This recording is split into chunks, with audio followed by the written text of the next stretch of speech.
All right, welcome to another episode of Tool Talk. I've got some really interesting things here. I've been putting this video off because as I've been purchasing parts, some things I went back and changed my mind on, but I wanted to kind of give the Gladiator kind of its due diligence, and this is going to be a multiple video series because there's going to be what we're going to install and then actually doing the install. So there's going to be a lot of different things that are going to kind of culminate into this whole video series. And so what I have here, and this is kind of out of the norm, I usually make videos that are more, you know, hey, I'm in the garage and just tinkered on my Jeep. Maybe these are tips and tricks I can use to kind of make the Jeep Wrangler or Gladiator work for me in a certain way. Those videos are a lot of fun to make, but this one I kept putting off because there's just so much to it. So I want to cover on this one mainly what you need before you go to the gear install. And your local shop will know how to do all this, but this gives you and makes you an informed buyer so that when you go in there, you know a little bit more about what you're looking at when you're trying to make your purchase.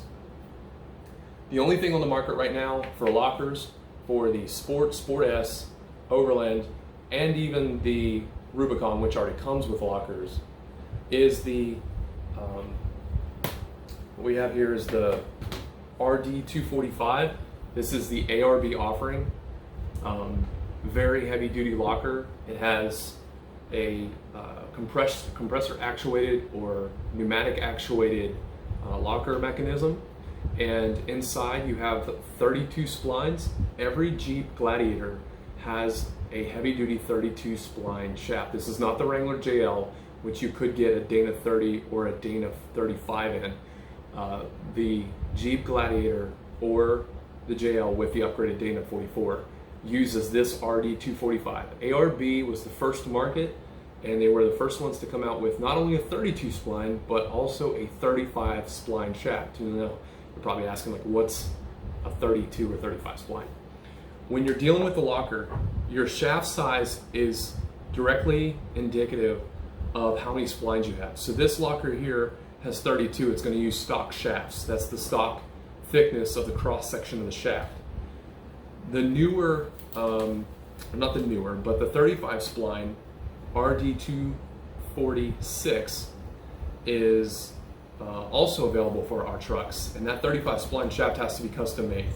And I've actually got one on order, and there'll be more on that later. So this is for my front axle. It's actually labeled a rear locker, which is, I really think, why the market's confused right now. So many people are wondering when they're going to make products for our Jeeps, or why the market's kind of behind. I think the market's there. If you do a little digging, you're going to find companies like Northridge, 4x4, East Coast Gear Supply, people who know their Jeeps are really, you know, Morris 4x4, a lot of places I kind of look around online, they've got stuff online in reference, Quadratech's another one. They've got stuff online to kind of tell you what's really out there if you look and dig deep, because they actually have a few products that list this locker as front and rear, not just the rear as it says on the box here. So this is a 32 spline. It's the smaller stock shafts. Now, the 32 spline is not a small shaft compared to Jeeps of the past. It's actually a very heavy duty shaft, and it's really a nice upgrade from the factory. It's already in your truck. It's just that the metallurgy of that shaft is can be broken. It's kind of a weaker metal. It's the 1000 series metal. It's a high carbon steel. If you want to go into chromoly shafts, you can do a 32 spline shaft. Now this is where it's going to get confusing. You can do what already Dana has out, shafts for this locker in the rear in 32 spline, and they're about $200 a piece. I'll put this thing down, it's heavy. So you can just go ahead and do chromoly shafts with this locker. You can buy this locker, go ahead and put it in now with your stock shafts, upgrade later to your 32 spline shaft, and this locker is going to do it all for you. This is the RD245, and they are about $8.99 if you get them on sale, which is a really good deal for something so heavily engineered and so market specific, because they're not selling volumes of these. The locker works by taking this air actuated ring and seal, and it goes on this side of the locker. Once the bearings are on, it goes on the outside. And if you've seen in my other video, I have something called a case spreader in one of my tool talks.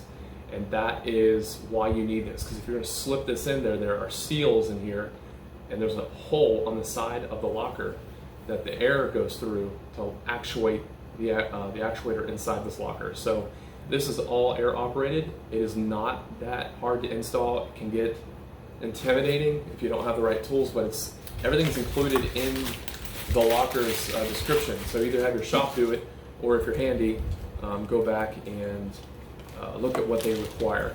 It's a NPT 1/4 inch fitting, and then that allows you to drill a hole. I believe it's 7/16, but I think you got to drill the hole and work it up to that fitting, and then you're going to use an NPT tap and die kit is what I use. But you can use a tap and use a 1/4 inch tap, and you'll drill that into your differential, and you'll install these fittings.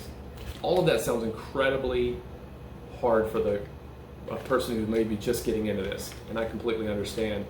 But if you have the know-how and you have the tools and/or the patience, I don't want people to shy away from this. If you have a mechanical ability or you have a setup in a garage, you can install these yourself.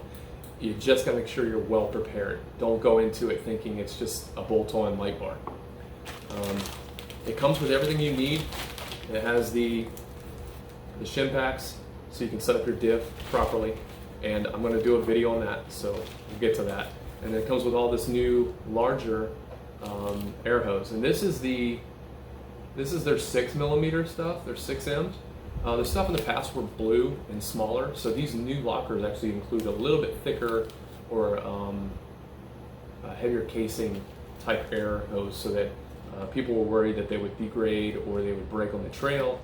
If you route these properly, and pro tip, if you take these hoses and you cover them in fuel line, that fuel line is really heavy duty, the flexible type that you can buy by the foot at your local hardware store. You just slip that over this as you go down the chassis, and then when you secure it to the chassis, you have that extra protection, and it's almost impenetrable. So there's a lot of things you can do with this airline. A lot of people I've read stay away from air lockers because they feel like they're complicated.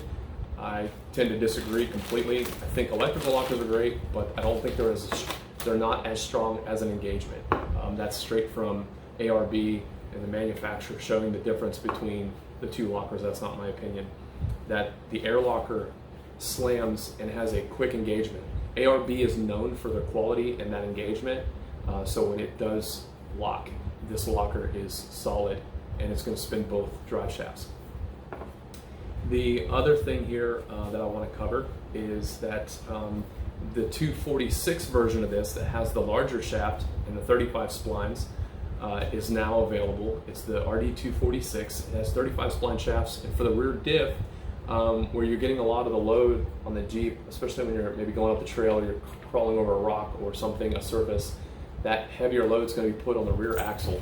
So the rear axle takes the brunt of the off-road mechanical energy, and that rear axle is where I think you want to put that 35 spline ARB. So I do have a video coming on that. I'm working with a manufacturer.